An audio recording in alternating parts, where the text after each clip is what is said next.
Thank you very much. Thank you very much for that lovely introduction. Buenas noches, ¿cómo estamos? I tell you, I give a lot of talks and I motivate kids, but there's nothing more satisfying than being in casa, being here with you guys, and being here with LULAC. And let me tell you, and you'll understand a little bit better when I go through my story as to why LULAC is so near and dear to my heart. But first of all, I wanna acknowledge and thank Congresswoman Sheila Jackson Lee,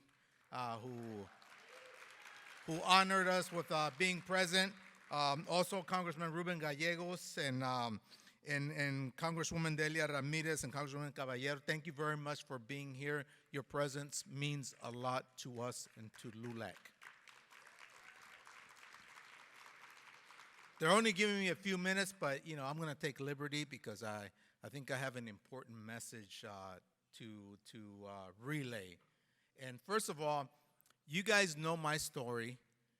I'm first generation Mexican American. My parents are from Michoacan, and we lived the migrant nomadic lifestyle, spending 9 months in California, 3 months back in Michoacan. During those 9 months, we moved from southern, central, and northern California following the harvest of the crops. It wasn't until a second grade teacher basically convinced my parents, who only have a third grade education, they're still with us, nice and healthy, gracias a Dios. It wasn't until my second grade teacher, Miss Young, sat down and explained to him the importance of being in one place that we made Stockton, California, our home. And we were still farm working family because, any vegetable that grows in the Central Valley, you name it, I picked it.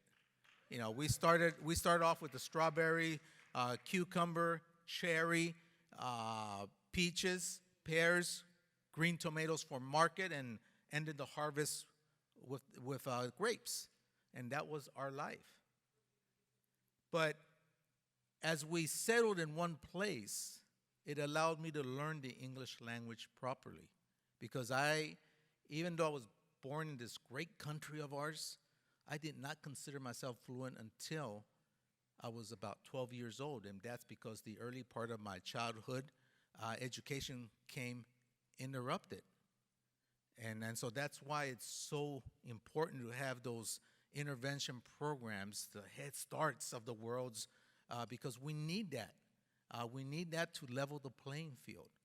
And so even though I was still part of a farm working family, the dream for me to become an astronaut came to me when I was 10 years old. Very last Apollo mission, Apollo 17. You could imagine a 10-year-old kid sitting in front of a black and white console TV with the traditional rabbit ear antennas, the tejido of your abuela abajo from the antenna. That was our house. And there I'm watching Gene Cernan walk on the moon. It was a cold December late afternoon. I would go outside and see the crescent moon, almost full, come back inside and hear and see Gene Cernan talk to Mission Control Houston.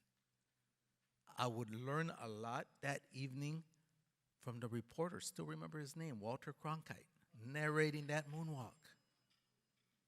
And when I saw that, I told myself, de aquí soy yo. That's what I want to be. As a 10-year-old, I knew what I wanted to be. It was like a calling. And the best thing I could have done was to share that dream with my father.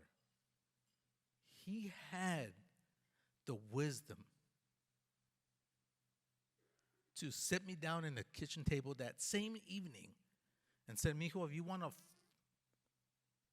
really do this, I'm going to give you a 5-ingredient recipe. And I said, ¿Qué es, papá? He said, very simple, mijo. Primero, determine your purpose in life. What is it that Jose wants to accomplish? So I knew the answer. I want to be an astronaut. Figure I'm 1 out of 5, I'm almost there. Second, he says, recognize how far you are from your goal.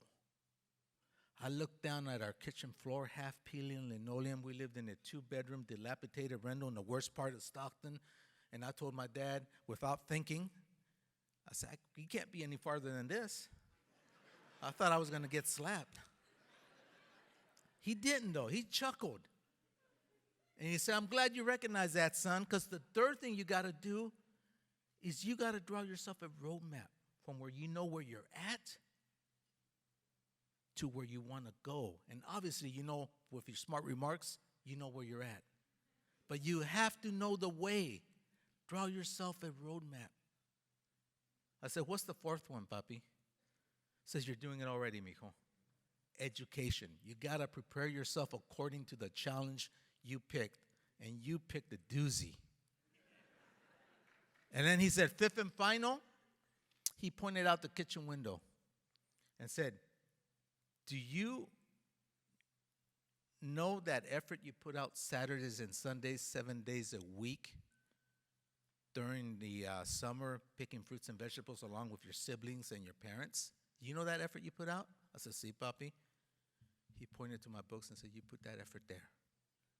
He said, you mix those 5 ingredients, mijo, and that's the recipe to succeed.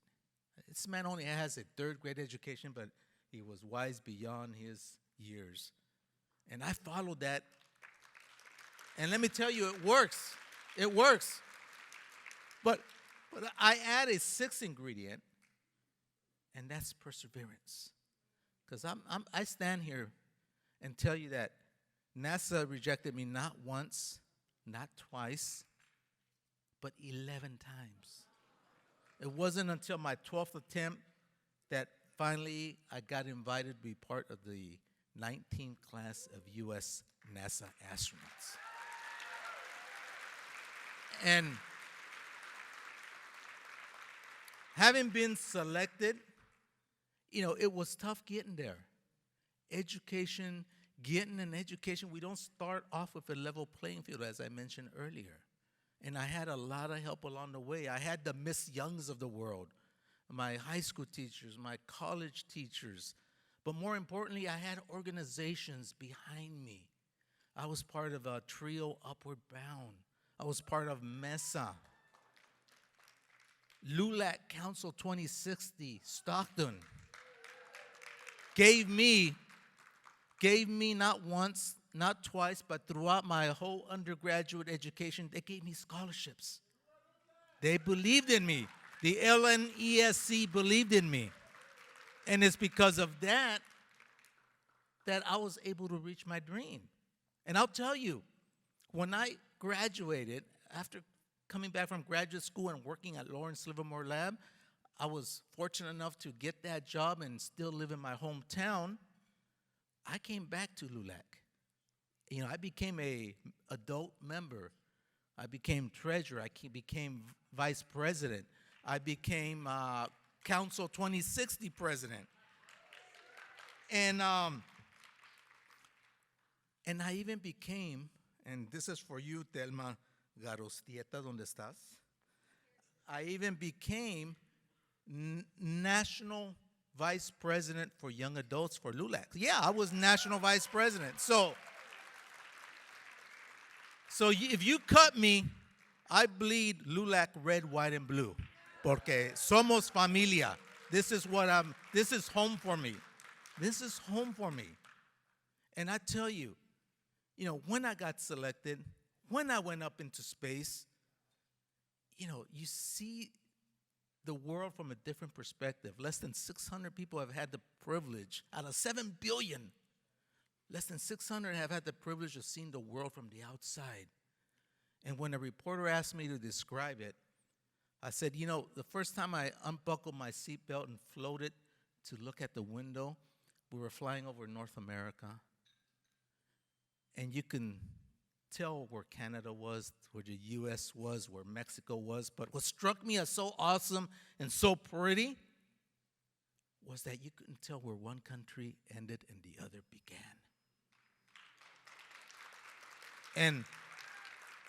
And I told myself, my gosh, I had to go out of this world to realize that borders are human-made concepts designed to separate us. And how sad, because from up there, we're only one race. We're the human race. We're the human race. Now, after flying, I came back home to the news that the space shuttle program was coming to an end. There were no more flying opportunities. And because I worked in the nuclear nonproliferation arena through the Department of Energy at Lawrence Livermore Lab, I worked there 5 years, went to Russia 26 times over a 5-year period, learned Russian. I was one of the first ones being assigned to fly with the Russians on the Russian Soyuz rocket. But then I read the fine print, and it said the training program is 3 years. 80% of that program is in Russia. And I don't know about you, but I'm a good Catholic, so I have 5 kids. And my oldest was 14 at the time. My youngest was 6. I said, this is not a time to leave my family. Up to that point, my wife has been doing the heavy lifting and raising our family. So I drew a line in the sand. I said, hasta aquí llego. Even though I worked so hard to be in NASA, I need to leave and give others an opportunity because I'm not going to do the Russian assignment. And it's not until 10, 12 more years till we have a new U.S. spaceship. So I bailed, went back home. At the urging of President Obama, I ran for Congress. Only problem is the DCCC didn't send me to my home district, else I would have won hands down. They sent me to a other party's district, which they were favored by 10 in registration, but we lost by only 1.5 points. We did a good job. I'm very proud of that. And a lot of people ask me, "Are you going to run again?" And I said, never say never. Never say never. NASA rejected me 11 times. You think I'm going to quit after the first defeat? No, we'll be going there. But in any case, when I got home, I blew through my life savings in the campaign. I was unemployed because I left NASA, and I said, what am I going to do to grow up when I grow up?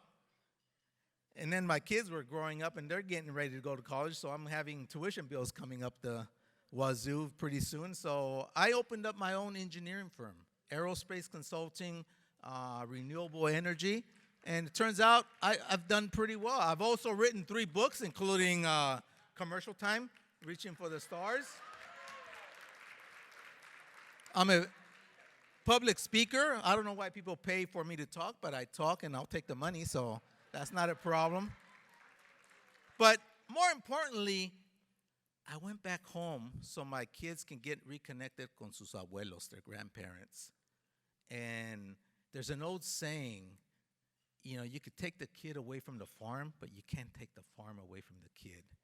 So at the first opportunity I saw to purchase land and have my own vineyard, I jumped at it. There's nothing more satisfying than working with my father on the tractor in my vineyard. I mean, that is just great. He's 85 now, and he still gets on that tractor and helps me. I mean, that's the kind of man. But I didn't stop there. The winery I sell my grapes to made the mistake of giving me a tour of how wine is made. I looked at that whole process, and I said, this ain't rocket science. If it is, I got you covered, but it ain't rocket science. And so another commercial, write this one down. If you go to tierralunasellers.com, you'll see that I make 3 varietals of wine. And I'll tell you my goal, and I shared this with Rafael Ashwan, I said my goal is that we pour that wine in the White House while I'm there. So that's my next goal to do.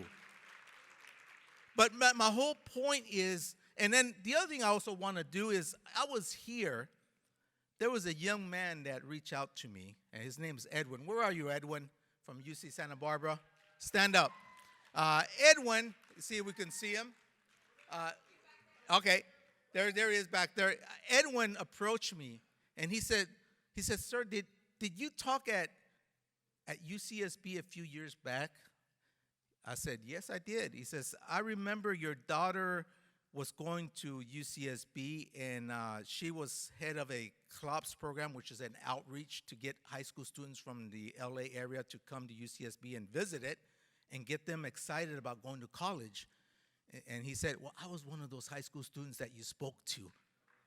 And now he went to UCSB, he's graduated, and he works at the Mexican embassy. So I want to put a shout out to Edwin for that. But you don't know how satisfying that is.